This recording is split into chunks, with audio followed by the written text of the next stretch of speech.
Welcome, everybody. We are on, if you're new to the live stream today, we're on hour 10 of the Right for Money and Power book launch live stream with amazing special guests. And I'm so excited to be joined by Veronica Llorca-Smith. Veronica is the founder of the Lemon Tree Mindset, a Substack bestseller and global creative community with over 10,000 writers and creators across more than 165 countries. She's a published author, including a book with Penguin Random House, a speaker, a coach, a builder of creative ecosystems that help people turn their ideas into sustainable businesses and meaningful lives. I was really grateful to be on one of her live streams a while back, and I'm just so excited to have you, Veronica, back on.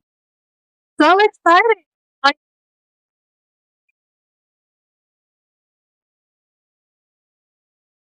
Oh, hold on, Veronica. I think that your sound is cutting out a little bit. I'm having trouble hearing you.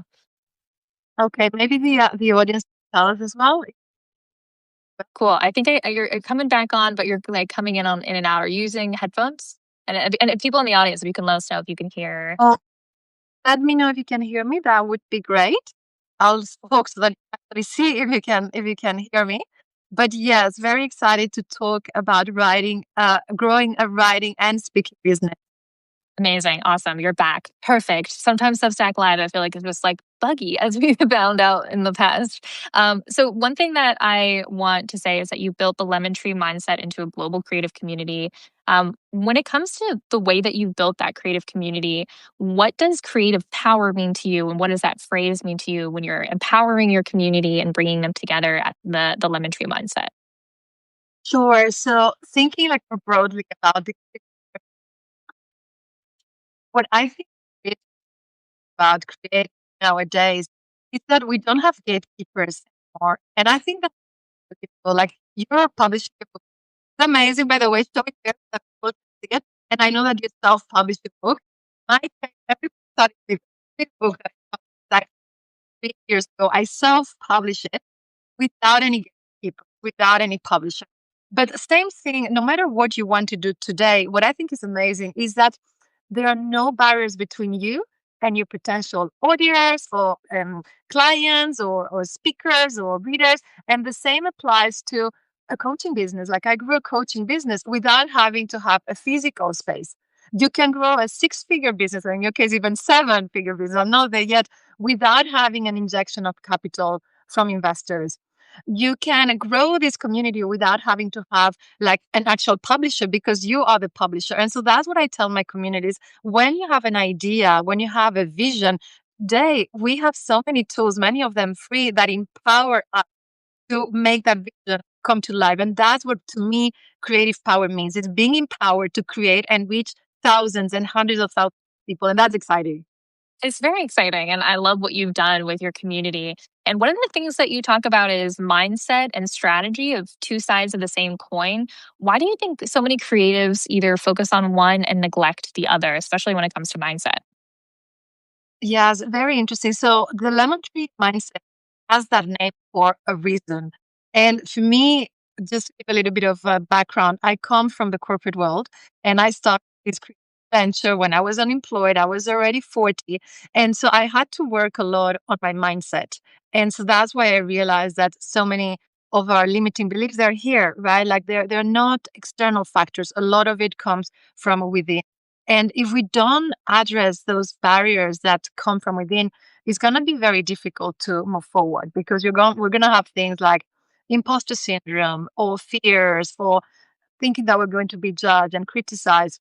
And that mindset is so important for anything that you want to do in life. In my case, I'm a triathlete as well. And so I talk a lot about mindset because 50% of what we do is always the mindset. I did a half marathon 2 days ago. And honestly, I wanted to quit so many times. And there's so much between sports and the creative world. And so I do think that the market is really important. But to answer your question, like why we tend to lean towards one or the other, is because we all have our preferences. We all are wired a bit of a different way. Some people are more creative and they use the right part of the brain, which is more about creativity and instinct and all of that. Some people are more wired the other way, numbers and logic and reason. And I think it's really important because they feed each other really well. And whereas in the corporate world, you can choose what you are because you're probably going to have someone. If you're the creative, you're going to have the operational person, the head of operations. When you're a solopreneur, you don't have that luxury.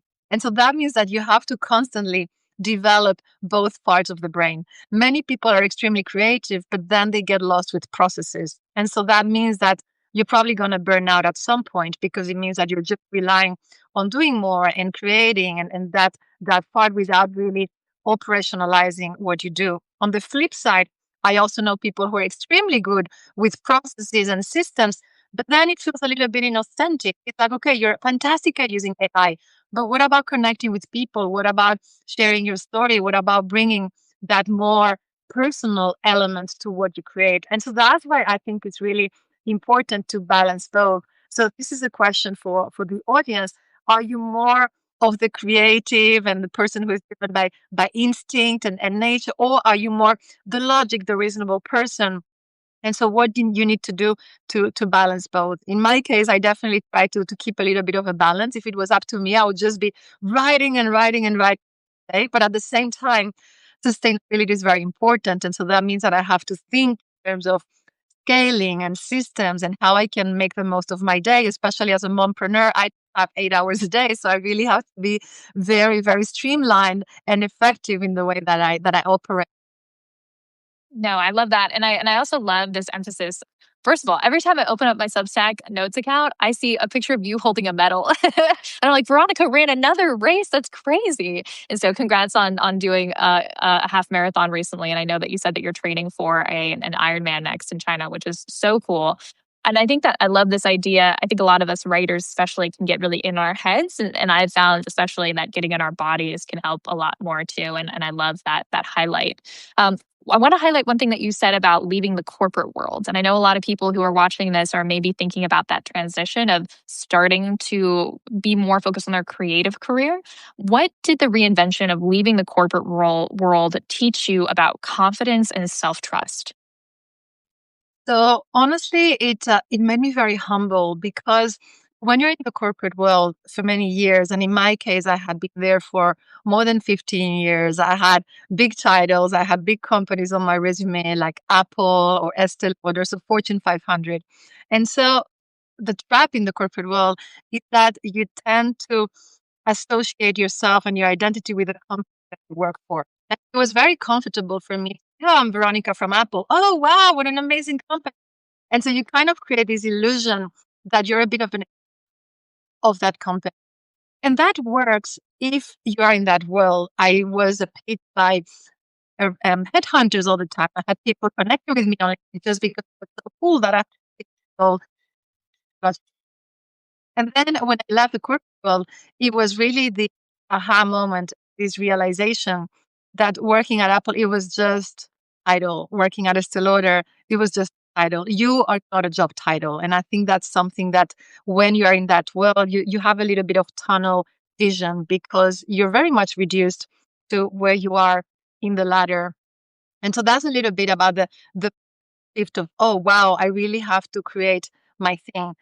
So that was very humbling, but at the same time, it was very empowering to say, hey, I can build my own thing and I can build my own brand.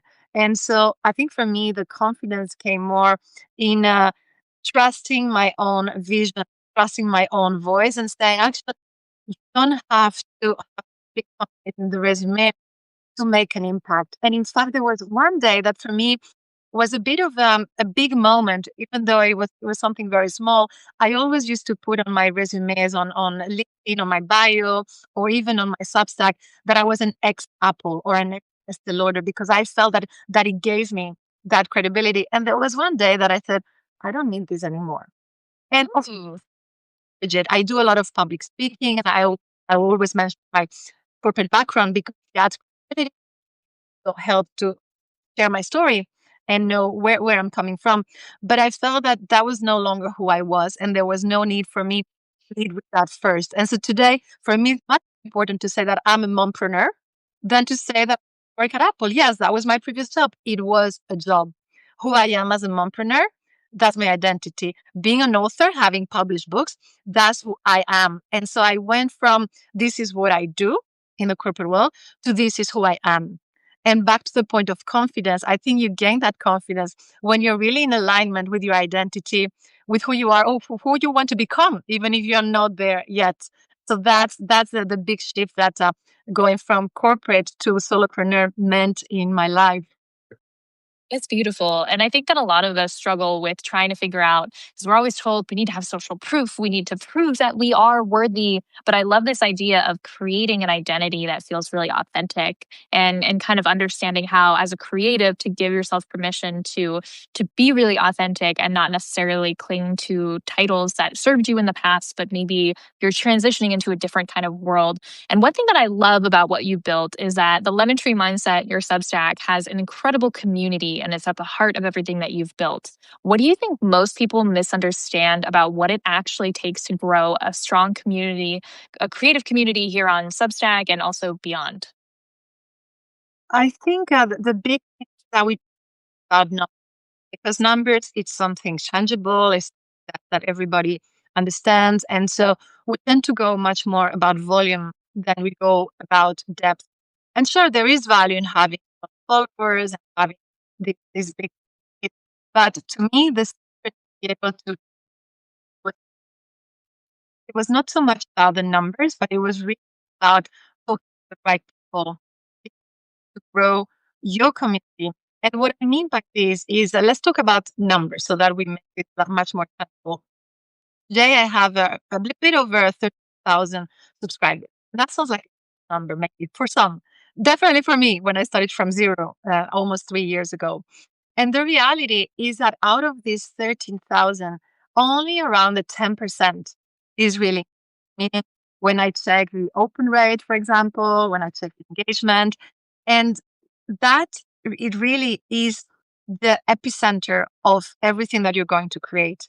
Yes, you have all these numbers of people who might be reading, slightly interested, but when you're able to really build your tribe, that's when you can go at a much deeper level because those subscribers, some of them might become paid subscribers, but some of them won't, but they might be interested in the book. They might be tuning in. I saw so many today when I joined this live session. They I last year, for example, I published 4 digital courses, 3 in English, 1 in Spanish. I would say that 70% of the students were actually from my community. Check one more, and we like follow for follow and recommend for recommend. It's like, how about you focus on the 5 or 10 or 100 people that are already in front of you that are really interested, and you try to go deeper.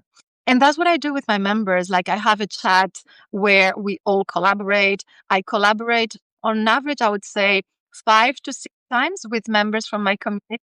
And so I think what we're doing today is a good partnership, a good example of a partnership and how you can go deeper. This is the second time that Amy and I are actually doing a session like that. I invite people to write, my premium members to write guest posts in my community. I have co-authored books. That's what I go deeper. And so I misunderstand that we have to go very broad. And there's a risk there. If you don't go deep, then you're a lot of noise. And the of Substack is that because in our we're actually able to find the terms of what we want that we like. I do webinar masterminds. I have a mastermind coming next week. And so look at what you currently have. And the question I have for you is how can you go deeper with the members who are already there, with the people who are already very engaged? I love that. And I think that this almost speaks to an essay that I love. It's actually 2 essays. Kevin Kelly's 1,000 True Fans, and then his revised essay, which is like 10,000 True Fans. I think those are the numbers if I have them correctly. But his whole idea behind this is just like this famous internet essay about you don't need 1 million people to love your writing. You actually, that number is a lot smaller if you can find those true fans. And so, Veronica, I love what you've been echoing about focusing on the people in your community, because the true number that a lot of us creatives actually need to make a living or to hit a number that sustains our creative work is actually a lot lower if we're really investing on quality over quantity and quality of relationships with the people who subscribe to us. And I think that that's really a lovely sentiment. One thing I want to talk about, which you mentioned, is that you are doing so many really cool things. You are publishing multiple books, you've launched digital products and built a coaching business and a speaking business alongside your Substack. So, how do you decide where to focus your energy without burning out as a creative multi hyphenate? Mm. So many multiple questions that we all try to tackle. And well, I haven't found the perfect recipe. What I have found is that clarity helps a lot. 2 years ago, and not even 2 years ago, I used to be spread out in different platforms. I had Instagram and LinkedIn and Medium and so on. And at one point, I realized that I really needed to be focused and streamlined. And I quit most of the platforms and I realized that what I needed was really be where my clients or my potential clients are. And so my strategy today is super simple. I'm on LinkedIn and that's where I grow my B2B business as a speaker. Why? Because my ideal clients, like are there as a speaker. The people who book me are not the people who are watching the live today. It's going to be heads of human resources. It's going to be chief of people. It's going to be departments of learning and development. And so those people are going to be on LinkedIn. And so my content there really them. I talk about being a public speaker. I talk about how I can help them build effective teams. I talk about my experience in leadership. And so that's my B2B strategy, which is very much on LinkedIn. And then on Substack is where I put my creator hat on, and it's all about creativity and developing your digital ecosystem and being an author and doing live sessions. And I talk to a very different group of people who are people like you and I, who are trying to grow our own digital business, who are trying to turn their creativity into a lifestyle. And so to me, these two channels where I have like these two group of people has really helped me to grow in a way that is much more strategic, without a lot of noise, without a lot of platforms. So I think that so that's number one. You don't have to spread yourself too thin. You just have to be where your clients are. And the second thing, in terms of where do you spend your energy, I have found that the idea of sustainability is super important as a solopreneur because we're by ourselves and we all have all these different things that we have to juggle. I'm a mom. Some other people might look after their parents, and so trying to create this idea of an ecosystem where the different pieces are connected makes much more sense and prevents you from burning out. So, for example, let me give you a few examples that we can talk about what I mean by creating an ecosystem. So, I started my journey with this, with the Lemon Tree Mindset, a very simple book that I self published on Amazon. And that was almost 3 years ago. And then I realized, well, I have a lot of content here. I could turn this into a newsletter. That's how my Substack was born. It wasn't the other way around. So I first published a book and then turned that into my community, into a newsletter with the same name, The Lemon Tree Mindset. I do the same with, for example, my courses. When, for example, the book now, The Anti-Procrastinator, I'm challenging myself, how can I make the most of it? If you already have content, we all have so much content out there that dies, unfortunately, after 24 or 48 hours. And so what I'm asking myself is, how can I make the most of things that I have already created so that they have a longer life, they have more longevity? And so that might mean that, for example, a book can become a keynote or it can become a webinar. In fact, I actually have a session for corporates that is called the same name, the anti-procrastinator, but of course with a different spin. Is how can you improve your time management in the workplace? So I'm talking to a bit of a different audience.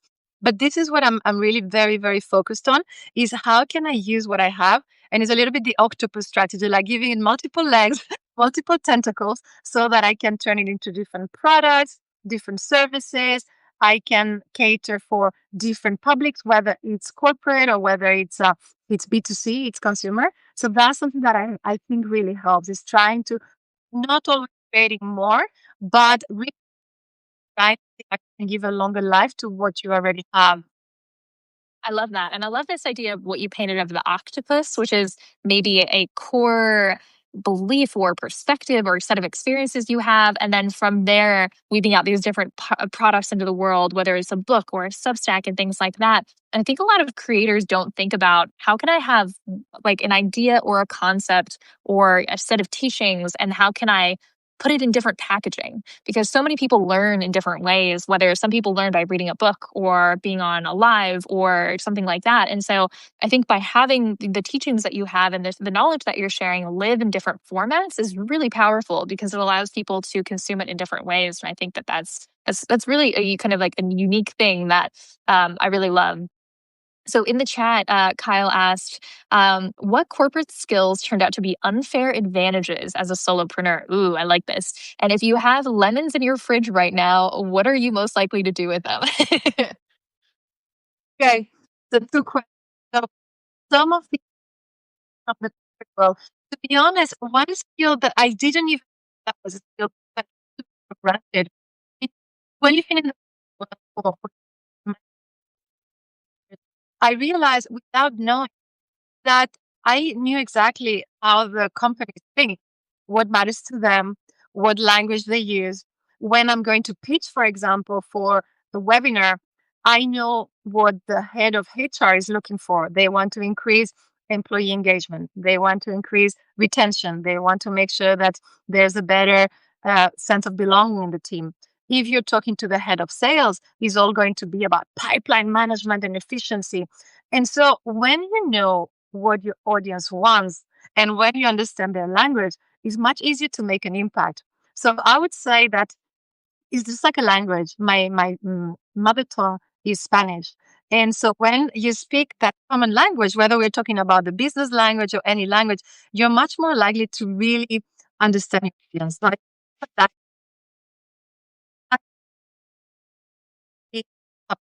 in selling webinars, workshops, notes. One of the things they always ask you is, so what is the outline program, of course, and then what are the key takeaways? The key takeaways, you really want to speak their language and make sure that that really is in alignment with what the company is trying to achieve. So if I'm going to sell a webinar on communication, it's not just, oh, improve your communication skills, become a better negotiator, have tough conversations with ease, make sure that you have an executive presence when you're presenting in front of investors. So I think that has been an unfair advantage, knowing a language that people don't. And the second thing about lemons, I don't think I have lemons today in the fridge. But what I would say is this: I don't have them in the fridge, but I have them on my life every single day, because I do face rejection every single day, whether it's people who are ghosting me, or proposals that get rejected, or customers that just ghost you, especially in the corporate world. And all of that, I find that is a knowledge that is very precious. And so instead of only talking about, oh, look how amazing these and these on all these weeks, sharing those lemons with your community, honestly, it makes you so approachable. It makes people really relate. One of my most popular articles recently was my book launch flop in Singapore. And so instead of saying, look how amazing my book was, it wasn't. It was a really bad experience. I didn't even have books because the publisher didn't organize them. And so I openly share how sometimes things don't go as planned. Sometimes you are going to have lemons. And that's why I go back to my lemon tree mindset. When life gives you lemons, use the seeds to plant your own lemon tree. So if you have those lemons in the fridge or somewhere else, don't just disregard them. Say, hey, there's someone who could actually learn from this experience, or simply relate and say, hey, I've been there. I was an author too. I did a book launch. It was a disaster. I'm actually happy that I'm not alone in a way. Yeah, and I think that that's so courageous of you, because I think a lot of us feel pressured by social media or the comparison game to be like, life is great, everything is going amazing, I nothing is going wrong, like don't look over there. And I love the courage that you have to pull back the curtain and show with authenticity what's going on. And I think that that's something that is really courageous. So kudos to you. And then in the chat, Andy says, what do you wish you would have learned sooner or would have been more helpful when you first began? Very interesting. I honestly think what I'm doing as an example, I wish I had done more of these collaborations earlier on. When I started, when most of us start, we have this idea that we have to figure everything out by ourselves, that we have to do everything solo. And so my first year was honestly that kind of trying to go to different corners, trying to understand what I was doing. And then the moment that I started collaborating with other people, the impact was just amazing because whatever it is that you're going to partner on, maybe you speak on someone else's podcast and all of a sudden you have this exposure to new people. Or perhaps you invite someone to your community and that person is probably going to also be promoting what you're doing together. And all of a sudden you have again a new group of people that you're reaching to and you feel less alone.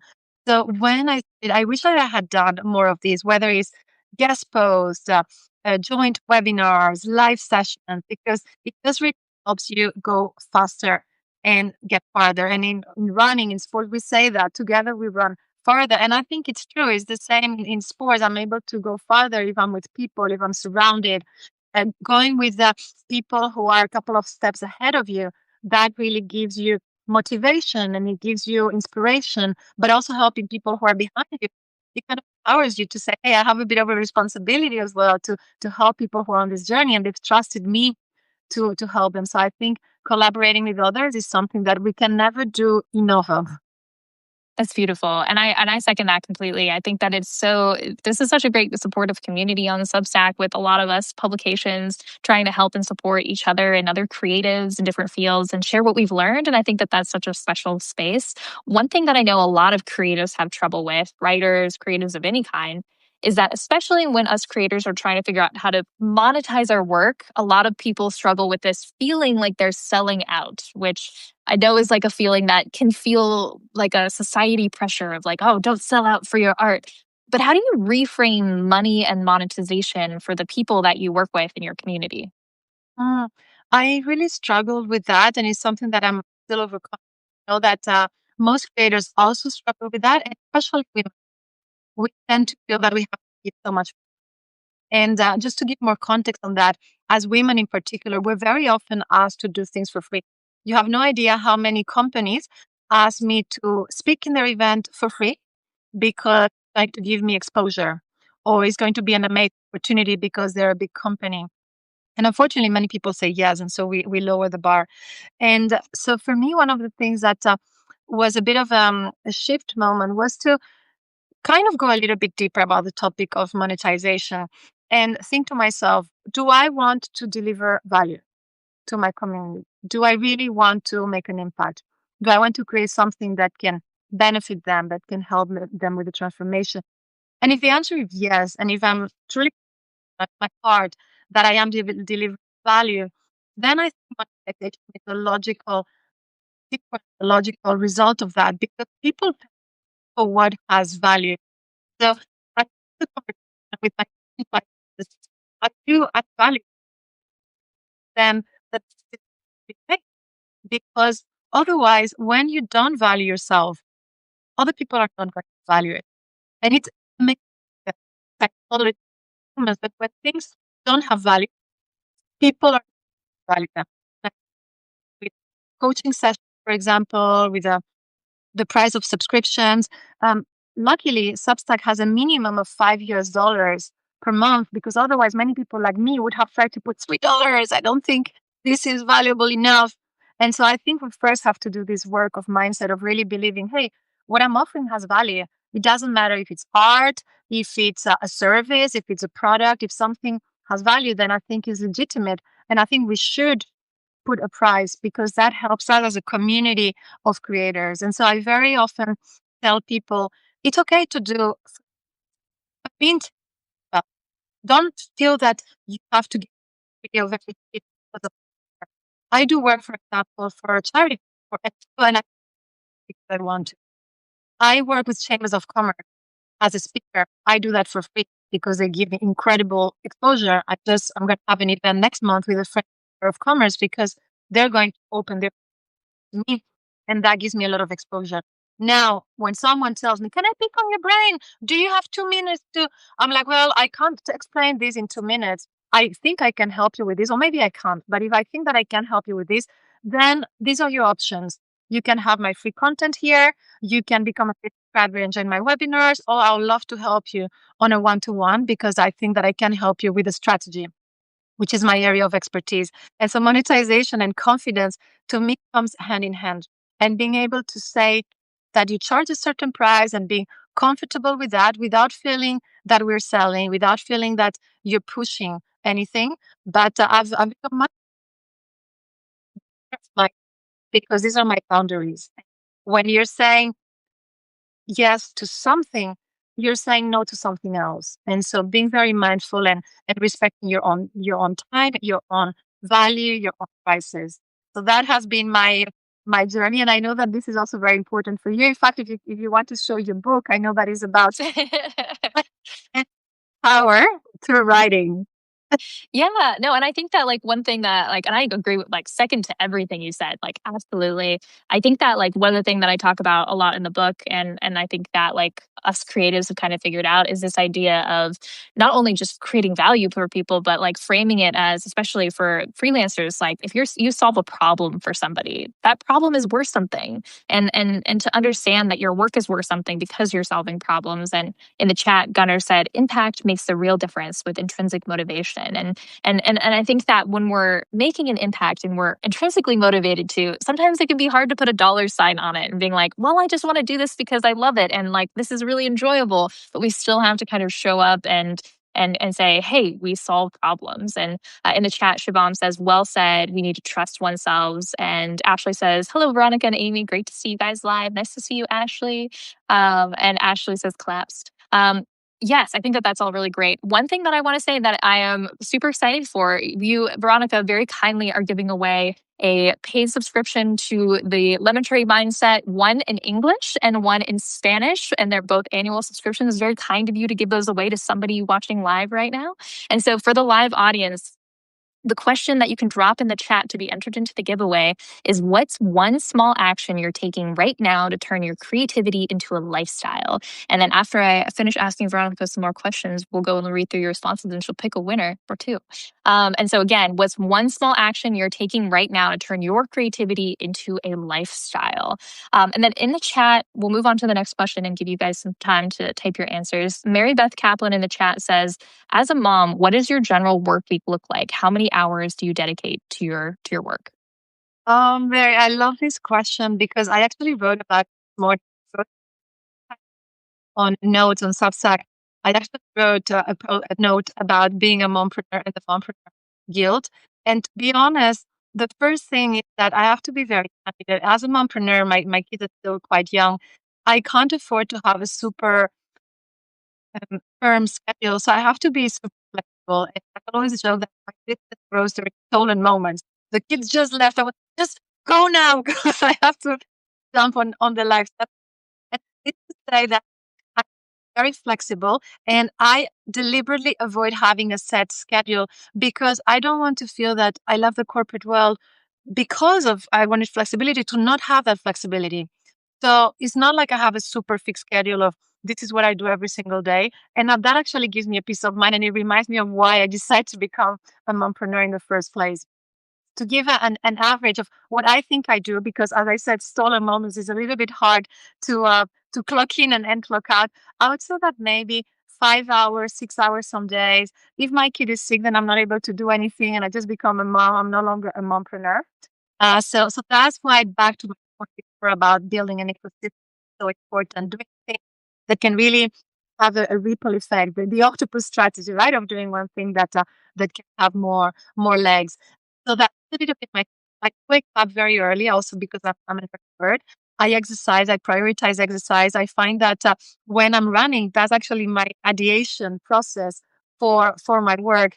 So also I've reframed the idea of what work really means. Sometimes you actually have your better ideas when you're walking. It's not considered working. But as creators, everything that has value to us is part of work, right? And so I focus less on the actual hours and thinking, how can I make the most of these little moments that I have here and there to maybe create a post, to have a few ideas. I think most of my articles are my phone notes in those stolen moments. So yes, I would say that on average, maybe I try to do around 5 hours a day. And I do keep the first hours in the morning, which when it's very quiet before the kids wake up, to do really my creative thinking. I try not to schedule calls or things like that, or clients, for example, in the morning, so that I can really focus when I'm at my prime. So if you're a prime person, think what activities that require the highest level of focus and concentration. And so I pair those with those quiet moments, and that works for me. But honestly, I also have the mompreneur guilt of thinking, oh, I need to do more of my business, and I need to more than my kids. And sometimes they're like, Mom, you're always typing. So I know that I have to check with you. It's like you're a mompreneur and you're feeling a bit of guilt, if you're feeling behind, please don't. Some days we only have 30%, to be honest. And when we give that 30%, it is 100% to say, hey, well done. You're doing what you can with what you have today. Amazing. No, I think that's great. So I have one last question for you, and I'm going to give everybody one last chance to finish typing your responses in the chat. I've been seeing some really great ones. So for those of you who want to enter the giveaway, Veronica is kindly giving away an annual subscription to the Lemon Tree Mindset, both in English and in Spanish, if we have any Spanish viewers with us today. And so in the chat, you can put one sentence, what's one small action you're taking right now to turn your creativity into a lifestyle. And Veronica, in just a moment after this last question, will pick a winner. And thanks, Veronica, for contributing and Because I yeah. have And so great. yeah. And then so the last question that I have for you, Veronica, before you can go and pick a winner from the chat is looking back, what's one belief you had about success or creativity that completely changed once you started building your own business? Mm, So I honestly that before it was more about external validation in a way, or numbers and so on. And now I think that success is really about the lifestyle that whatever it is that you're doing allows you to live. There's no point to me, there's no sense in having all this money accumulating in the bank account if you're not able to play card with your kids in the evening, which is what I did last night with my family. For me, I wouldn't be successful if I wasn't able to train for the half Ironman that I just signed now to do in a few months, because that's what makes me happy. Sports is my happy place. And so I went from this external validation. Oh, you have a card or title. The other, I went to an event. I didn't even have a business card because it's not something that I can think about anymore. But when people tell me, hey, that allows me to travel the world, to do cool things, to exercise, which is something that I'm passionate about. I started doing races with my kids. For me, really the big bit of that is something like so personal and so different to one of us, that you don't need anyone to define what success looks like for you. And I think that was the biggest shift that I had, is that no one can tell you if you're successful or not. The mirror at night, or in the morning when you wake up refreshed. You want to join this live session with Amy. You're gonna exercise after this. That's when I know, okay, I'm building something good. I think this is what success looks like or feels like. That's beautiful and a perfect note for us to end on. And so I'm going to give Veronica a second to scroll through the chat and go ahead and pick a winner or two for the giveaway. And while Veronica, you're doing that, I'll just do some quick announcements for the rest of the day. For those of you who don't know, this is the Right for Money and Power live stream launch party. I'm talking to amazing guests like Veronica. It is our 10 out of 12. I'm going live again in like 20 minutes just to give like a midday update and taking a little bit of a break. And then we'll be back with a debut romance author at 6 p.m. Pacific time. And then our last interview of the day with founder Kyle Cords and my partner today at 7 p.m. Pacific time. So those are the last interviews. So really lovely lineup of people, and it's been really amazing and so great to have conversations with people like Veronica that are truly building cool communities today. I know the chat is blowing up, Veronica. So I'll give you however much time you need to pick the winner. And thanks, Gunnar. I appreciate you. I appreciate everybody who's left reviews on Amazon. As Veronica knows, also leaving reviews on Amazon for the Lemon Tree Mindset, for Right for Money and Power, it is helpful for us authors because it helps us beat the algorithms and have our work discovered by new readers. So if you guys have a moment in time, and if you haven't left an Amazon review for Veronica's books, for my books, it helps a lot if you want to leave a review, because it really does help for us authors. I have a winner. Ooh, who is the winner? So, Mary, finding creative circles, sitting with other people, and finding what can help my flow happen. Mary, you are the type of person that I love to have in my community. So you just want an annual subscription to the Lemon Tree Mindset. Amazing. Congrats, Mary, if you could DM Veronica your email address, that would be great. And thanks, Liz. Thanks for everyone who's been joining. Veronica, do you want to share a little bit about anything else that people should know about your community, events that you have coming up, where to find you online, and all that good stuff? Yes, absolutely. So I always have lots of things happening. I'm going to make it very short. Of course, you can find me at the Lemon Tree Mindset. Next week, I have 3. One is and one is for my premium members. So talking about collaboration, one is actually with someone who is on this live session, who is Gunnar. We are going to have a webinar on the LinkedIn Substack flywheel and how to create this ecosystem between these two platforms. So that is happening next week, depending on where you are. I don't want to say the date. For me in Hong Kong is the 19th of January. And I'm going to have a mastermind on collaboration as well on the 19th if you're in the US, 20th if you're in Asia Pacific, on how to collaborate, how to do live sessions with others, how to pitch your collaboration, how to make that you know where to find collaborators, what is working in 2026 in Substack. So if you're a premium member, you're absolutely welcome to join my. Amazing. Everyone, if you haven't already, then you need to go and subscribe to Veronica at the Lemon Tree Mindset. Truly a beautiful community and publication. And Veronica, thank you so much for joining us live today. Really appreciate you taking the time. Thank you. Have a great day or night. Awesome. Thanks, everybody.